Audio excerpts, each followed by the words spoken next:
CCI సాధన committee ఆధ్వర్యంలో relay నిరాహార దీక్ష 17వ రోజుకు చేరుకుంది. దీక్షలో జందాపూర్ యువత మరియు గ్రామస్తులు పాల్గొన్నారు. ఆదిలాబాద్ ఎంపీ ఎమ్మెల్యేలు పరిశ్రమల ఏర్పాటు యువతకు అండగా ఉండాలి, కానీ వీరు యువతకు అన్యాయం చేస్తున్నారని వారు వాపోయారు. మన ఆదిలాబాద్కి ఆయుపట్టైనటువంటి సీసీఐ పరిశ్రమ మూతపడ్డ సందర్భంగా అక్కడ మళ్ళీ కొత్త ఫ్యాక్టరీ స్థాపించాలని చెప్పేసి రిలే నిరాహార దీక్ష నిర్వహిస్తున్న శిబిరంలో ఈరోజు మా గ్రామస్తులందరూ మా గ్రామం తరఫున యువకులు పెద్దలు మా సర్పంచ్ గారి ఆధ్వర్యంలో ఇక్కడ దీక్షలో పాల్గొనడం సందర్భంగా ఇక్కడ అందరికీ కూడా ధన్యవాదాలు చెప్తున్నాను.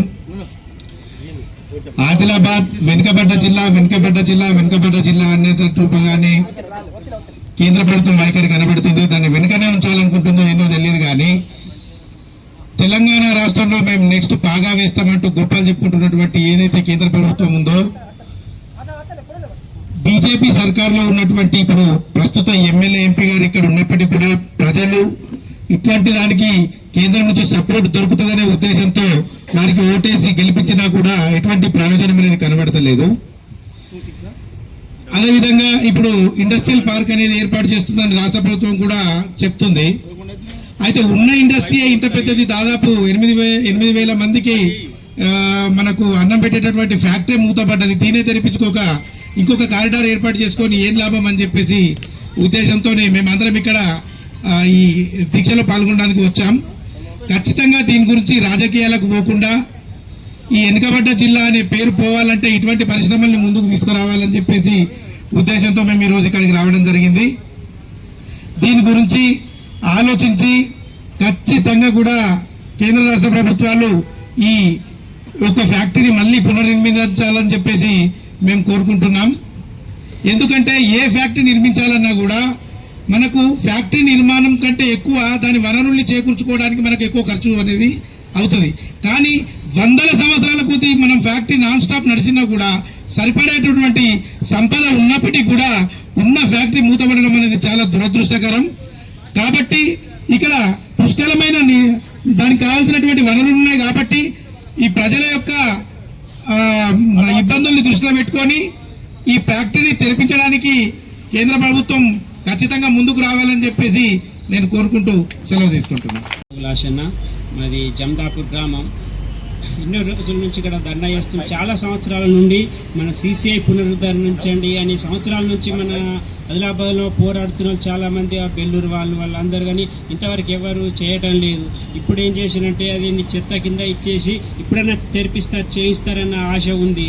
అయినా ఇప్పటికి కూడా చేయటం లేదు.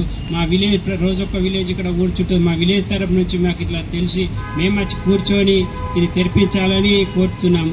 అదేవిధంగా ఆదిలాబాద్ వెనుకబడిన ఆదిలాబాద్కు కొద్దిగా ఫ్యాక్టరీలు తెరిపించి కొద్దిగా ముందుకు తీసుకెళ్ళాలి.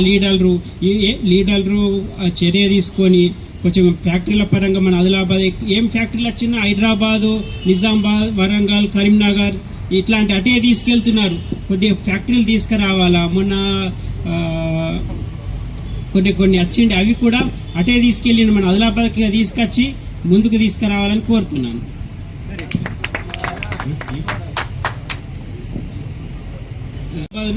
ఆదిలాబాద్లో బీజేపీ వాళ్ళు వస్తే సెంట్రల్ గవర్నమెంట్ నుంచి తీసుకొచ్చి మనకు సీసీఐ కానీ ఫ్యాక్టరీలు తీసుకొస్తారు, మన ఆదిలాబాద్కు మంచి చేస్తారని ఓట్లేసి మన ఆదిలాబాద్లో ఎంపీని ఎమ్మెల్యేని గెలిపించాము. మరి వాళ్ళు ఇప్పటికైనా చేసి తమకు విలువ ఉంచుకోవాలా.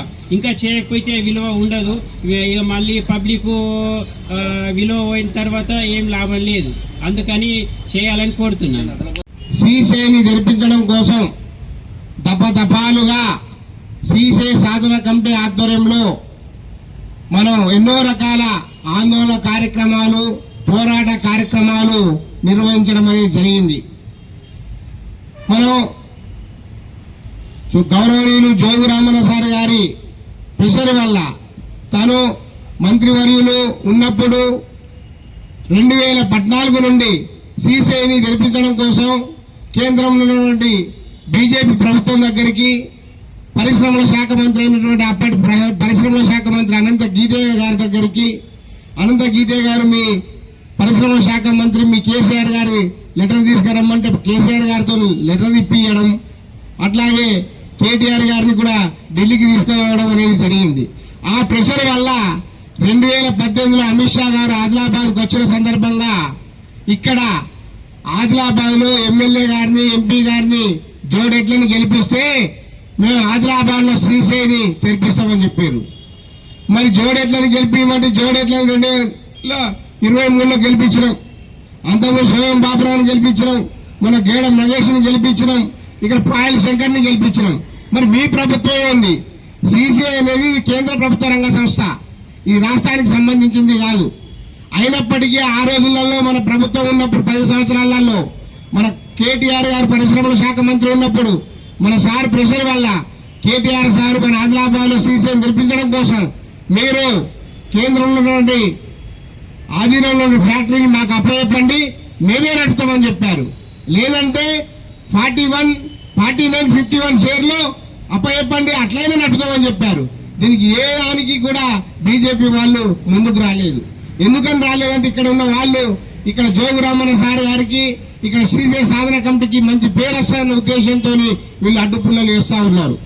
అట్లాగే మళ్ళీ 2024లో ఈ బీజేపీ ప్రభుత్వం ఏర్పడ్డప్పుడు కూడా ఇక్కడ వచ్చి అమిత్ షా గారు, నరేంద్ర మోడీ గారు, ఇక్కడ ఉన్న పాయల్ శంకర్ గారు, ఇక్కడ ఉన్న ఎంపీ గారు, ఇక్కడ ఉన్న కాయల పరిశ్రమ మూతపడ్డే సిసిఐ పరిశ్రమ, ఈ సిసిఐ పరిశ్రమని మేము తెరిపిస్తాం, మీరు ఓట్లేసి గెలిపియండి అని చెప్పిండ్రు. మరి ఓట్లేసి మీ మాటలకు నమ్మి ప్రజలు, ఓటర్లు నమ్మి అందరు మీకు ఓట్లేసి గెలిపించారు. ఇటు ఢిల్లీకి పంపారు, ఇటు హైదరాబాద్ పంపారు. మరి హైదరాబాద్ ఉన్నటువంటి ఎమ్మెల్యే ఇక్కడ సన్నిహితుడు ముఖ్యమంత్రి అని అందరు అంటున్నారు, మనం కూడా చూస్తున్నాం. మరి ఫోటోలలో అయితే రోజు ముఖ్యమంత్రిని కలిసినట్టు, ఆయన కలిసినట్టు, ఈయన కలిసినట్టు చెప్తున్నాడు. మరి ముఖ్యమంత్రి ఇక్కడ వచ్చినప్పుడు కూడా హామీ ఇచ్చింది కదా, మీరు కూడా ఇక్కడ హామీ ఇచ్చారు కదా, ఎందుకని మీరు సిసిఐని తెరిపించడం కోసం కేంద్ర ప్రభుత్వం మీద రాష్ట్ర ప్రభుత్వం నుంచి ఒత్తిడి తీసుకురాగలేకపోతున్నారని ఇక్కడ ఉన్న ఎమ్మెల్యే గారిని అడుగుతా ఉన్నాం. మరి బీజేపీ ప్రభుత్వంలో పరిశ్రమల శాఖ మంత్రి ఎస్డి కుమారస్వామి గారిని క్లియర్ గా చెప్పారు, మన వాళ్ళు 2025లో వెళ్ళినప్పుడు చెప్పిండ్రు, 2026 మన జూలై 15 నాడు వెళ్ళినప్పుడు చెప్పారు, మేము అది ఎవరికి ఇంకా అప్పచెప్పలేదు, ఎయిర్పోర్ట్కి అప్పచెప్పలేదు, ఎయిర్ ఫోర్స్కి అప్పచెప్పలేదు, మాకు ఇప్పటిదాకా లెటర్ రాలేదు, మీరు ఈయన రాష్ట్ర ప్రభుత్వం మాకు సహకరిస్తే మేము 250 కోట్లతోని అక్కడ రిలీజ్ చేసి పరిశ్రమ స్టార్ట్ చేస్తామని చెప్తున్నారు. మరి ఎందుకని వీళ్ళు అడ్డుపుల్లలు వేస్తున్నారని ఈ వేదిక ద్వారా అడుగుతున్న ఎమ్మెల్యే, ఎంపీ గారిని. మరి మాకు పేరు వస్తుంది, మా గౌరవనీయులు జోగురామన్న సార్ గారికి పేరు వస్తాయని అనుకుంటే మీ నాయకత్వంలో మీ దారిని మేము ఢిల్లీకి రావడానికి సిద్ధంగా ఉన్నాం, రాష్ట్ర ప్రభుత్వం దగ్గరికి కూడా రావడానికి సిద్ధంగా ఉన్నాం.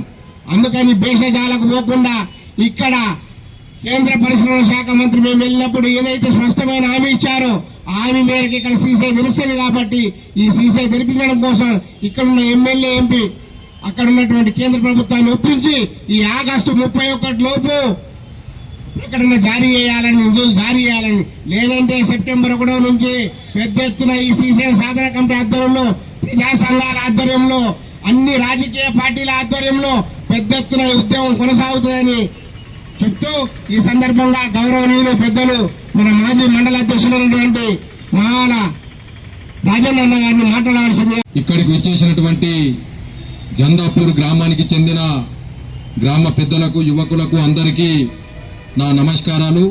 ఈరోజు 17వ దినం రిలే నిరాహార దీక్ష చేపట్టి, ఎందుకంటే సిసిఐ సాధన కమిటీ ఆధ్వర్యంలో కానీ, గౌరవనీయులు పెద్దలు జోగురామన్న గారి ఆధ్వర్యంలో ఈ సిసిఐ సాధన కమిటీ జరుగుతున్న సందర్భంగా ఇక్కడ బీజేపీ కానీ, కాంగ్రెస్ గవర్నమెంట్, అక్కడ కేంద్రంలో బీజేపీ గవర్నమెంట్ ఉన్నది కావున వారు సిసిఐని ఏ విధంగానైనా తెరిపించాలా, సిసిఐ పునర్నిర్మాణం జరిగితే ఇక్కడ ఉన్నటువంటి యువతకు ఉద్యోగ అవకాశాలు జరుగుతాయి. అయితే వారికి ఇక్కడ ఆదిలాబాద్ జిల్లాలోనే, ఆదిలాబాద్ నియోజకవర్గంలో దాదాపు ప్రత్యక్షంగా 6,000 ఉద్యోగాలు, పరోక్షంగా 2,000 ఉద్యోగాలు అనేటి జరుగుతాయి. కావున దయచేసి ఇక్కడ ఉన్నటువంటి ఎమ్మెల్యే గారికి, ఎంపీ గారికి విన్నవించడం ఏమనగా, ఇది ఎవరికో పేరు వస్తుంది, ఎవరికో ఇది జరుగుతున్న ఉద్దేశం కాదు. మీ యొక్క పేరు ప్రతిష్టలు మీరు ముందరికి రావండి. మీరు ముందరికి వచ్చి కేంద్రానికి దగ్గరికి కానీ రాష్ట్ర ప్రభుత్వానికి దగ్గరికి మీరు తీసుకెళ్ళండి. ఈ సీసీఐ సాధన కమిటీ కానీ మేము కానీ అందరం మీ వెంట ఉంటాం. మీరు ఖచ్చితంగా తెరిపిస్తే ఆదిలాబాద్ ప్రజలకు న్యాయం జరుగుతుంది, యువతకు న్యాయం జరుగుతున్న ఉద్దేశంతో ఇది చేయడం జరిగినది. దయచేసి మీరు ఆలోచన చేయండి. ఇది జోగురామన్న గారికి, సీసీఐ సాధన కమిటీకు, బీఆర్ఎస్ పార్టీకు ఏదో పేరు వస్తుందన్నది ఊహ మర్చిపోండి. ఎవరు చెప్పిన మాట వినకండి. దయచేసి మీరు ఆలోచన చేయండి. ప్రతిసారి మీకు పదే చెప్తున్నాం, ఆదిలాబాద్ జిల్లా వెనుకబడ్డ జిల్లా, ఆదిలాబాద్ జిల్లా అట్టడుగునున్నటువంటి జిల్లా, ఆదిలాబాద్ జిల్లా పేద ప్రజల జిల్లా. దయచేసి ఎస్సీ ఎస్టీ బీసీ పేద ప్రజలు ఉన్నటువంటి జిల్లా కాబట్టి మీరే అసెంబ్లీలో కానీ ఇక్కడ ఆదిలాబాద్ జిల్లాలో ఎక్కడ ప్రోగ్రాములు జరిగిన ఎమ్మెల్యే గాని ఎంపీ గాని మీరు ప్రతిసారి ఎమ్మెల్యే గారు చెప్పడం జరుగుతున్నది. ఆదిలాబాద్ జిల్లా వెనుకబడ్డ జిల్లా, ఆదిలాబాద్ ని మీరు మాకు ఆదిలాబాద్ ముందు చూపించండి అని ముఖ్యమంత్రి దగ్గర గాని అక్కడ కేంద్రంలో గవర్నమెంట్ కేసు చెప్పడం జరుగుతున్నది. మీరు దయచేసి మాటలకే పరిమితం కాకండి. మీరు ఏదో ప్రైవేటు ఏదో రేణుకా సిమెంట్ కానీ ఏదో తెరిపిస్తామని మాకు పేపర్లలో డైలీ చూస్తున్నాం కాబట్టి అది ప్రైవేటు సంస్థ, ఇది గవర్నమెంట్ సంస్థ. ఈ గవర్నమెంట్ సంస్థ అనేది పేద ప్రజలకు ఉపయోగపడేది. ఆ ప్రైవేటు సంస్థ అనేది ఇక్కడ ఉన్న ప్రజలకు ఉపయోగపడేది కాదు. అది ఏం చేసినా అక్కడ ఉన్న రేణుకా సిమెంట్ అనేది అది ఎప్పుడు వస్తుందో ఎప్పుడు పోతుందో అనే ఉద్దేశం కాదు. మీరు దయచేసి ఇక్కడ ఉన్న భూములు ఉన్నాయి, ఇక్కడ భూములు పోయినా కొందరు గ్రామ ప్రజలు కూడా ఇక్కడ ఉన్నారు. వారు అప్పుడు సీసీఐ తెరిపించినప్పుడు వారి యొక్క భూములు తక్కువ రేటు తోటి ఇవ్వడం జరిగినది. అప్పుడు 100,000 1000 అనే రూపాయలలో ఉండే కావున ఇప్పుడు కోట్ల రూపాయలు పలకడం జరిగింది. దాన్ని మీరు సీసీఐని తుక్కు కింద అమ్మేసిండ్రు. మీరు సీసీఐని తెరిపిస్తామని అప్పుడు మీరు గెలకన్నా ముందు ఎమ్మెల్యే గాని ఎంపీ గాని చెప్పడం జరిగింది. ప్రతి ప్రోగ్రాంలలో మీరు ఏమని చెప్పిందంటే సీసీఐని కంపల్సరీ తెరిపిస్తాం, మాకు ఓటేయండి, మీకు ఉద్యోగ అవకాశాలు కల్పిస్తామని చెప్పడం జరిగింది. ఆ చెప్పిన మేపాటో గానీ మీరు గెలిచిన తర్వాత 2 సంవత్సరాల తర్వాత ఉన్న సీసీఐని తుక్కు కింద అమ్మేయడం జరిగినది. సరే, తుక్కు కింద ఎవరికి అమ్మిండ్రో ఏం జరిగిందో అది ఇడిసబెట్టండి. భూములున్నాయి, కొన్ని 100 ఎకరాల భూములున్నాయి, కొంత సున్నపు రాయి ఉన్నది, ఇక్కడ రైల్వే స్టేషన్ ఉంది దగ్గర, ఇక్కడ నేషనల్ హైవే ఉన్నది, ఒక నీటి సౌకర్యం ఉన్నది, అన్ని సౌకర్యాలు ఉండగా ఆల్రెడీ భూమి ఉన్నది. కావున ఎవరియో భూమి తీసుకోవడం కాదు, ప్రైవేట్ యొక్క భూములు తీసుకోవడం కాదు, ఇలా పేద ప్రజలు భూములు తీసుకోవడం కాదు, ఆల్రెడీ భూమి ఉన్నది. కావున మీరు దయచేసి ప్రత్యేకంగా మళ్ళొక్కసారి కేంద్ర గవర్నమెంట్ కానీ రాష్ట్ర ప్రభుత్వానికి మేము డిమాండ్ చేస్తున్నాం. ఈ సీసీఐ సాధన కమిటీ ద్వారా మీరు ఆలోచించండి, పేద ప్రజల్ని మోసం చేయకండి. ఓట్లు దండుకొని గెలిచి ఇప్పుడు సీసీఐని పునర్నిర్మిస్తామని మర్చిపోవడం కరెక్ట్ కాదు. ఇది ఎప్పటికన్నా మీకు గుణపాఠం చెప్పడం జరుగుతున్నది. ఇలా ప్రజలు, ఆదిలాబాద్ జిల్లా ప్రజలు తెలివిగల్లోళ్ళు, ఏదో ఒకసారి కాదు 2 సార్లు కాదు 3 సారి ఓడిపోయిందని ఇలా మీకు ఓట్లు వేయడం జరిగినది. ఎమ్మెల్యే గారికి మీరు ఎక్కడ చెప్పినా ఆదిలాబాద్ ప్రజలకు పరిశ్రమలు తేలా, పరిశ్రమలకు ఉద్యోగాలు కల్పించాలని ప్రతిసారి చెప్పడం జరిగినది. మీరు ప్రత్యేకంగా దీని మీద దృష్టి పెట్టండి. మన ఎంపీ గారు కూడా ఉన్నారు. పేద ప్రజలు, ఆదివాసికి సంబంధించినటువంటి మన గెడం నగేష్ సార్ గారికి ప్రత్యేకంగా సార్ మీరు ప్రత్యేకంగా దృష్టి పెట్టండి. ఇది జోగురామన్నకో సీసీఐ సాధన కమిటీకో ఇది ఉపయోగపడుతున్న ఉద్దేశం కాదు. ఎలక్షన్ టైంలో ఎక్కడ ఏ ప్రజలు ఎక్కడికి ఓటేయాలో వాళ్ళకి ఆలోచనలు ఉంటాయి. కాంగ్రెస్ వేరు, బీజేపీ వేరు, టీఆర్ఎస్ వేరు, కమ్యూనిస్టు వేరు. ఓళ్ళ ప్రజలు వాళ్ళకు ఓట్లేయడం జరుగుతున్నది. మంచి పని చేస్తే మంచి పేరు వస్తుంది, ఇవాళ మంచి కార్యక్రమాలు చేస్తే పేరు వస్తుంది. దయచేసి మళ్ళొక్కసారి మీకు ఆలోచన చేసి చెప్తున్నాం, సీసీఐని పునర్నిర్మించాలని గట్టిగా ఇవాళ మేము జందాపూర్ గ్రామ ప్రజలు ఇక్కడ నిరాహార దీక్ష చేపట్టడం జరిగింది కాబట్టి వాళ్ళ తరపున సీసీఐ సాధన కమిటీ తరపున మేము ప్రత్యేకంగా మళ్ళొక్కసారి డిమాండ్ చేస్తున్నాం. దయచేసి మళ్ళొక్కసారి ఆలోచించండి. మీరు 2014లో కానీ 2018-19 ఎలక్షన్లు జరిగినప్పుడు మీ యొక్క సెంట్రల్ గవర్నమెంట్ నరేంద్ర మోడీ కానీ మన ఇప్పుడున్న అమిత్ షా గాని వచ్చి మీరు సీసీఐని మేము తెరిపిస్తాం, మా యొక్క ఎంపీని ఎమ్మెల్యేని గెలిపించండి, మేము ఖచ్చితంగా సీసీఐని పునర్నిర్మిస్తామని మీరు చెప్పడం జరిగింది. అందుకే ప్రజలు ఖచ్చితంగా ఇలా బీజేపీ ఎంపీని ఎమ్మెల్యేని గెలిపించడం జరిగింది. దయచేసి ఆలోచన చేయండి. మీరు ఆలోచించి ఇలా ఈ సీసీఐని తెరిపించండి. తెరిపిస్తేనే మీకు పేరు వస్తుంది. ఒకవేళ దీన్ని కాంగ్రెస్ కూడా మేము గట్టిగా డిమాండ్ చేస్తున్నాం. సోదరులారా, కాంగ్రెస్ ముఖ్యమంత్రి కూడా ఇలా వచ్చినప్పుడు ఎలక్షన్లలో ఇలా పేద ప్రజలున్నారు, నేను సీసీఐని పునర్నిర్మాణిస్తా, అని ఇవాళ సెంట్రల్ గవర్నమెంట్ నిధులు కానీ మా నిధులతోటి మేము ఇక్కడ సీసీఐని పునర్నిర్మిస్తామని ఇలా ఉన్నటువంటి ముఖ్యమంత్రి వర్యులు రేవంత్ రెడ్డి గారు కూడా చెప్పడం జరిగింది. దయచేసి ఇక్కడ ఉన్న లోకల్ నాయకులకు, ఇన్ఛార్జి మంత్రికి కానీ, ఇక్కడ ఉన్నటువంటి ఎవరైనా కానీ లోకల్ ప్రజలు కూడా మీరు ఒక్కసారి కూడా ఇక్కడికి రావడం లేదు.